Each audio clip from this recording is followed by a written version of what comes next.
Hello, my name is Joseph Carlson, and this is episode 265 of Gaming with Grief. And this episode is all about Destiny 2 and the final shape, which, to start this off, if you're watching this on YouTube, please like and subscribe. Apparently, I'm supposed to say that for the algorithm so people can find the video. If you have found this video and you like video game reviews, subscribe to the channel. There's a lot of stuff on here.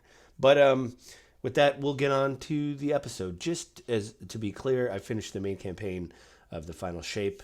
I beat the witness. They have to set it up for the raid. Obviously, I'm kind of excited to do the raid, but I've never done a raid, so I'm scared because I've heard reviews that this is the roughest raid, the toughest raid that Bungie's ever come up with. But with that, let's get on to the Spoilercast. Again, there will be spoilers in the review, and I'll tell you why I'm reviewing this game, which just I was playing it for fun to relax between reviews, and it just happened to hit in a way I didn't think it would hit. So we'll talk about it. Hey, yeah, this is the B-roll. I figured it out on Xbox how to do this. This is my footage. I'm a little bummed out that Xbox only lets you record a minute of footage, but yes, this is me playing the game, and I just want to be clear. Like I said in the intro, I did not have this on my bingo card. I did not have Destiny 2 being a game about grief or focusing on death. But this very much is. I also want to recommend, and I may put it in the show description. I don't think that'll get me in trouble to just shout out another YouTuber, but Bife, who is a massive Destiny YouTuber. I've known his name for years. I am a passive fan of Destiny. I do not play Destiny every night or whatever, but I come back for big expansions if I can get them for free. I play them on Xbox, as you could probably see from the menus that I'm, the little pop-ups like the bee and stuff that's coming up. I've always considered Bungie a Microsoft studio. I know that's not true. That's just my headcanon. I tried to get the final battle with the Witness. Like I said, this is a spoiler cast, but 2 seconds of it came through. But I have a cutscene from after the Witness, which really isn't that spoilery. So, I guess take me for my word that I beat him. But again, I didn't think this game was going to be about grief or death or whatever. But many major characters in the game are talking about death and grief and dealing with it. One is Cade 6. You find out he's alive. Anyway, I got a little sidetracked. So Bife, the YouTuber, he did a 10-hour timeline of the whole Destiny story, all of Destiny, from Destiny 1 all the way to the end of this expansion. And I haven't watched all of it. He even says, listen, I know this video is long. There's intermissions. I think I'm about 2 hours into the video, but it is amazing. I recommend that if you want a complete breakdown of the timeline of Destiny 2 and stuff like that. He did an amazing job. He does like a very long intro. He shouts out artists that help him create art for the thing.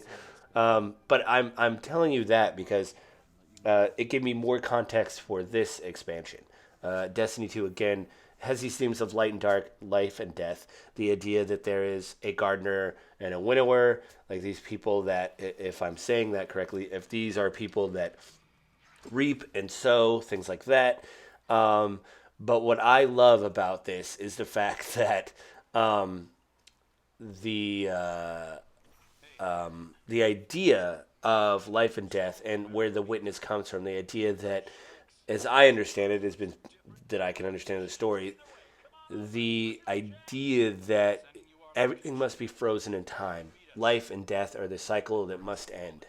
And when you go into the witness, there's these dissenters, these robed figures that basically have give themselves into being the witness. And if you've seen any art from the witness and see this man with like a cloud head, basically, but see faces in the cloud, those are the dissenters. Of course, this is how I'm interpreting everything. Hopefully, I'm getting this right.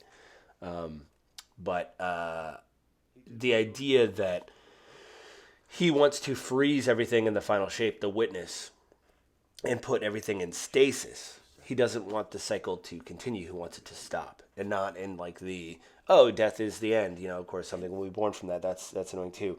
Cade 6 obviously is dealing with death. He no longer has his ghost and can no longer resurrect. Can no longer come back from the dead. And I don't know if I missed it. Again, I passively play Destiny, and I have for years. I don't remember that either the Vanguard or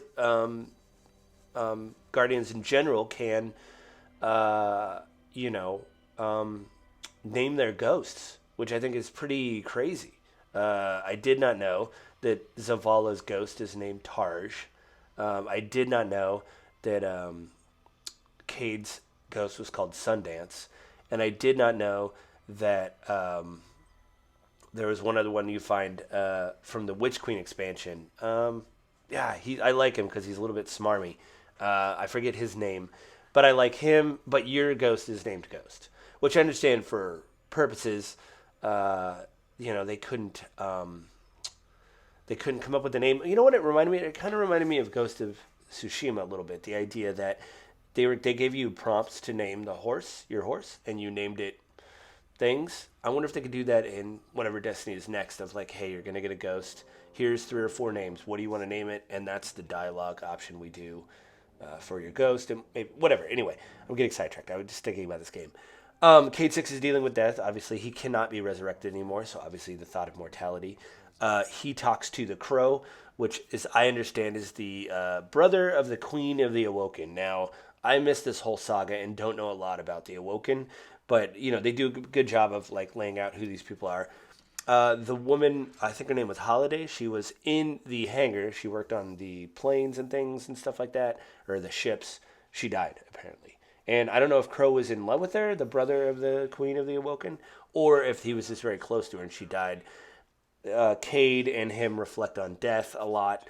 You know, they do the trope of, well, maybe it's time to just move on from this whole grief thing with her and the whole lot. I don't really like that. But they say something later that, in my opinion, kind of makes up for that. They basically say, Cade says to Crow, tells a story about her, how she grew up really good with tools and working on things. And so he told Zavala that she needed a job. And the idea was, maybe instead, maybe we need to make sure that we do, we do something with the time that we have. Which is a trope as well, but it was delivered really well here, I think. Again, this is just how I'm kind of interpreting it. But I don't usually review like gameplay and stuff. I just got to say this publicly. I played Call of Duty in the past. I haven't played Call of Duty in a while. I think Destiny has some of the best first-person shooting out there, if not the best. Of course, there's new Call of Duty coming out. They talked a lot about movement. We'll see if that's good. But for my money, it's Destiny. Plus, too, yes, I'm a liberal hippie and I'm weird. But Call of Duty is strange sometimes because you're shooting other human beings. And, yes, it's fictional. But it's just getting weirder.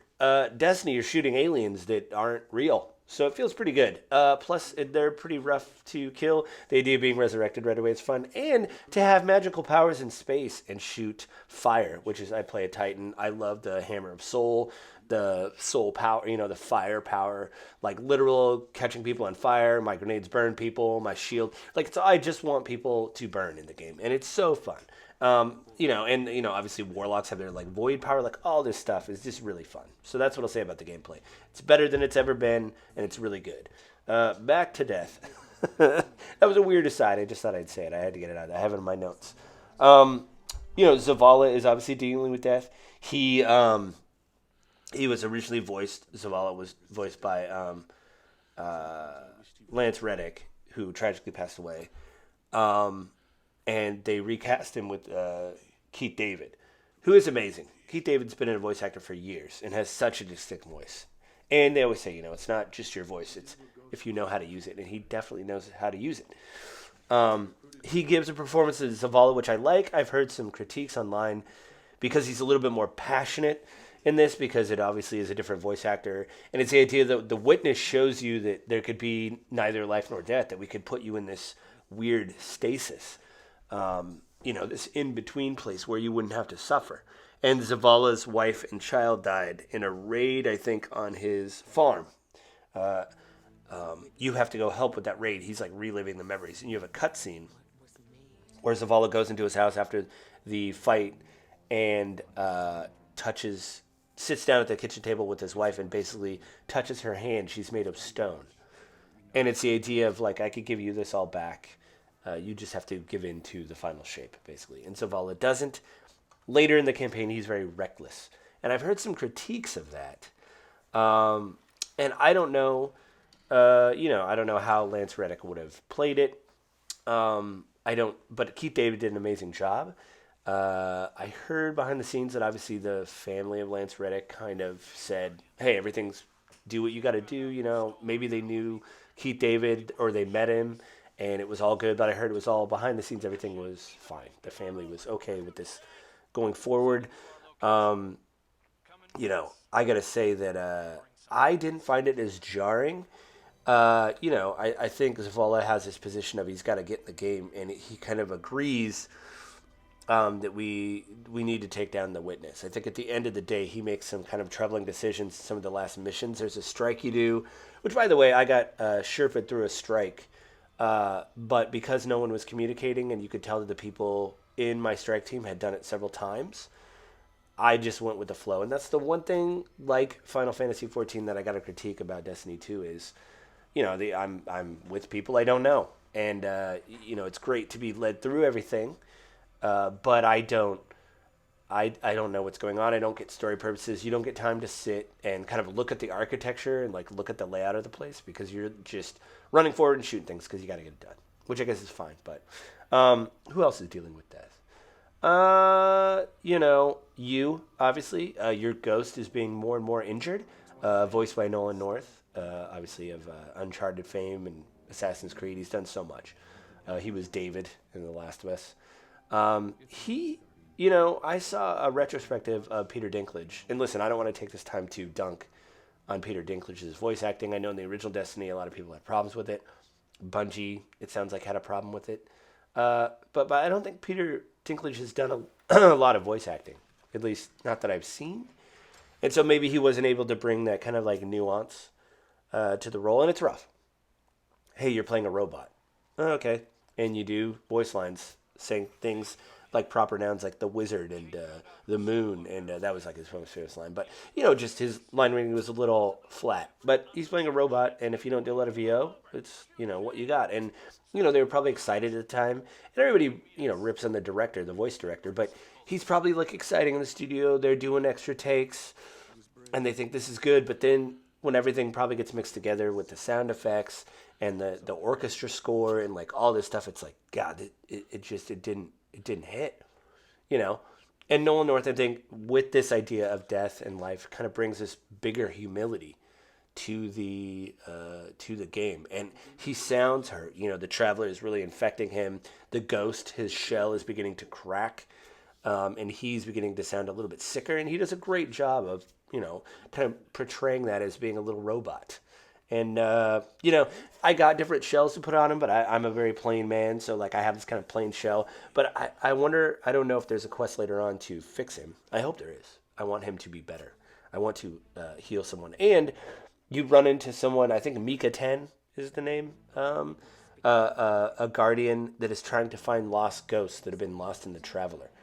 There's a great cutscene with, like, all these ghosts kind of rising out of the Traveler to go find people to resurrect. And in the game, you go to the first spot that you were resurrected in Destiny 2, that the ghost found your bones and scans you and makes you a guardian. And that was actually pretty neat. I'm not going to say I teared up, but it was it was just really well done. And it made me go, oh yeah, this is great, And the idea, the traveler or the witness having the idea that we need to put this in stasis, I think is interesting. It is a trope.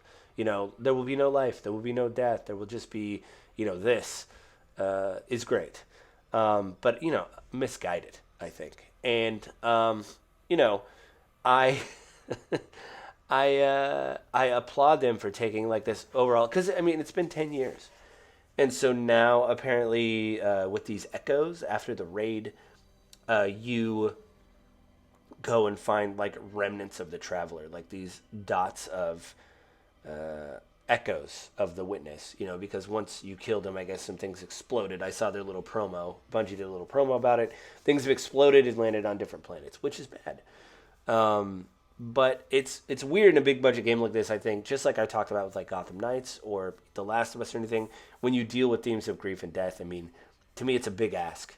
And I think, largely, even though I'm a passive fan of Destiny, I've yet to buy any silver, but I'm thinking about it because some of those cosmetics look pretty good. Anyway, you know, shout out to the team at Bungie. I know it's been really rough lately. We've reported on some layoffs that they've had. I don't know about morale in the studio. They had journalists come in to preview this, show it off. They seemed very excited. The interviews seemed very animated. And every time they see these people, I see people from the team being interviewed talking about this system or that system. They are so animated, and they, in my opinion, they knocked it out of the park. The ending was exactly what I wanted. I understand they have to set up for the raid, so I wasn't upset that it kind of like, well, we need to gather our strength and go fight the witness. You've wounded him in the main campaign, which is important. And I think a chorus is that she says, oh, he's hurt. Which, if you're fighting an enemy you didn't think you could kill, you're like, oh, they can be hurt. Quite sweet. But again, the idea, some kind of interplanetary being coming down saying, I'm going to stop all of this, is crazy. And the fact that he's trying to, pervert the traveler, this giver of light to do that. I'm really going to dive in more. I'm doing some post-game missions. I do this every couple years where an expansion comes out. Strangely enough, before I played this, I just beat the Witch Queen expansion, and so good to hear Savathun. And I like the idea, again, if I'm interpreting this right, that the Traveler gives his light to people so they could be resurrected to fight the darkness. But like the humans aren't the only chosen ones. When he went, it sounds like from Bipe's video again, when the Traveler went from system to system, he chose guardians from different races and different beings to carry his light. And if I'm interpreting right, that is a shock, obviously, to humans. We're like, wait a minute, what? You just give it to anybody? Yeah, it's an intergalactic being with immeasurable power. Probably could give it to anybody. But anyway, I like that it was a shock to the system. And, again, the fact that any game that I think does do some nuanced things with it, the idea that, maybe going back to the place where your wife and kid died, this stasis isn't right. Like having this feeling of like Cade really accepting the fact like, well, I'm not that special and it's all about to end and I can't be resurrected. So we have to do the best with what we have. And I got to know Crow a little bit more as a character, a side character I'm not really familiar with. So all in all, I think they did a great job portraying these ideas of death and like, what do we do with it and grapple with it. They do fall into some tropes though of, well, maybe it's time to move on, which I don't like. I've talked about it many times. I don't like that. It's a trope. Tropes are tropes. Some tropes I like. Some tropes I don't like. In my humble opinion, the moving on is not a good trope. But with that, I'll leave everybody. Play Destiny 2 if you can. The expansion's out. I think you get the first episode. I think it was $50. Not that bad. Or what I did is, if you can wait or you're on a budget, when I got the Witch Queen, it was under $10. I think it was like $6.99 because they're running some sale. So do that. Wait for the final shape to be discounted. Maybe they'll throw in a couple more episodes, their new extended content, and maybe you'll get it for a bundle. But I definitely recommend it. I think it, in a flashy way, comes to a pretty good thing of like, not even acceptance of like, just we have to deal with this problem of grief, and what do we do? Like, we have to deal with the witness. This isn't right.